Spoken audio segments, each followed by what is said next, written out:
There's a zombie in my treehouse. Words by Ken Plume and John Robinson. Art by Len Peralta. As read by Peter Serafinowicz. Life on Cameron Lane was as normal could be. There were normal houses and normal families and normal cars in normal garages with normal trees in all the normal yards. In this normal town, Johnny was a perfectly normal boy. You'd never guess there was anything particularly special about him, judging by his normal looks and normal demeanor. In fact, he was just a normal boy. What wasn't normal, however, was the tree in his yard. Well, not the tree, really. It was just a normal tree. It wasn't even the treehouse, nestled in its lofty limbs.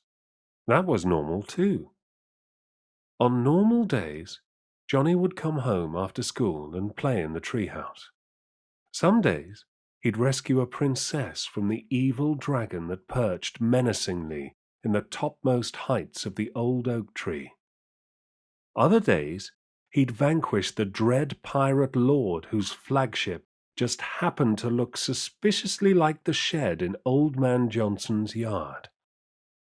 Sometimes, he even managed to save the Ruby Galaxy from the monstrous Zorgo, when his mother didn't make him come in too early.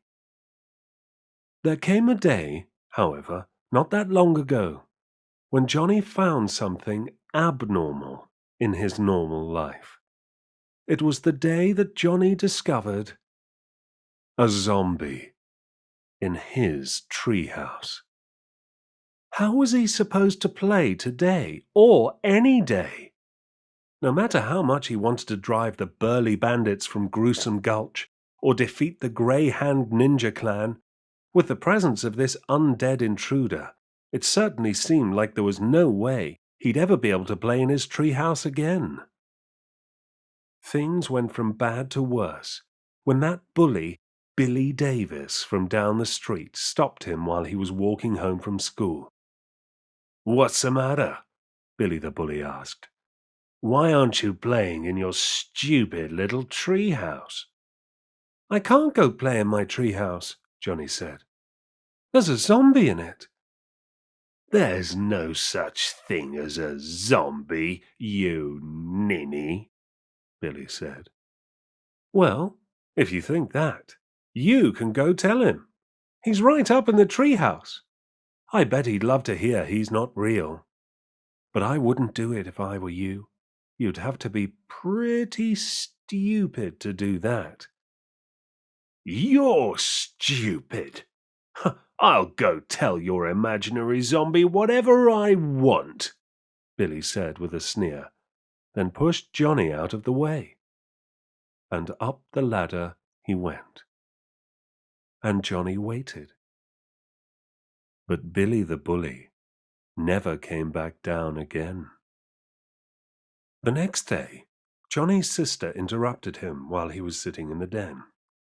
He was trying in vain to find something worth watching on television, unable to shake the feeling that the dread arch-pirate Ernie Black was now ruling the oceans in his absence.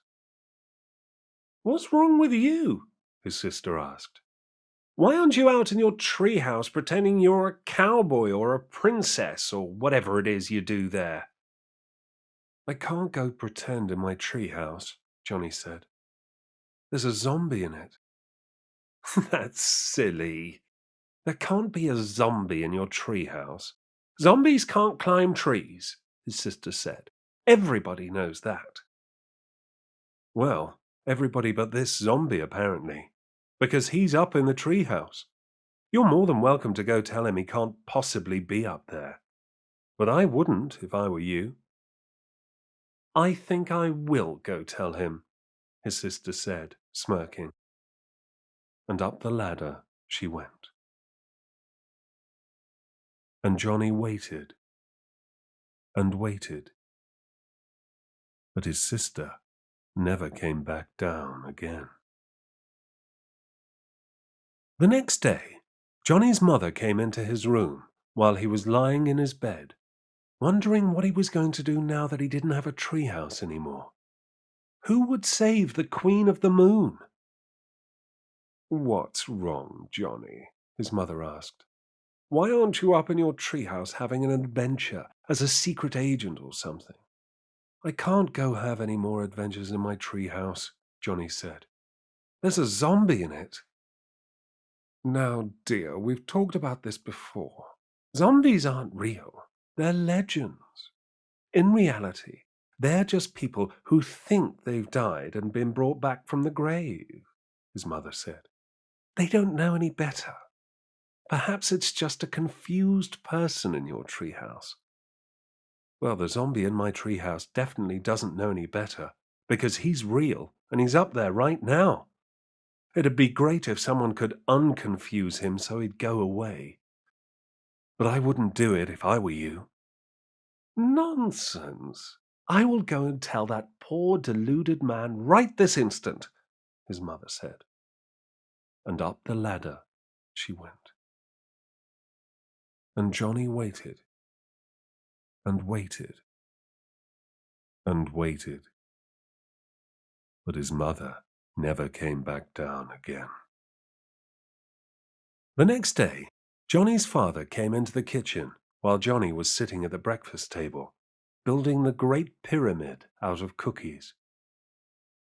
"Johnny, why are you moping about in here?" his father asked. "And have you seen your mother and sister?" Johnny sighed. "I'm in here because I can't go up in my treehouse and play. There's a zombie in it, and Mum and Sis went up to go take care of him." His father said. "Well, I hope they remember that it takes a nice strong blow to the head to stop a zombie. And really, if it's only one zombie, he should be easy enough to deal with.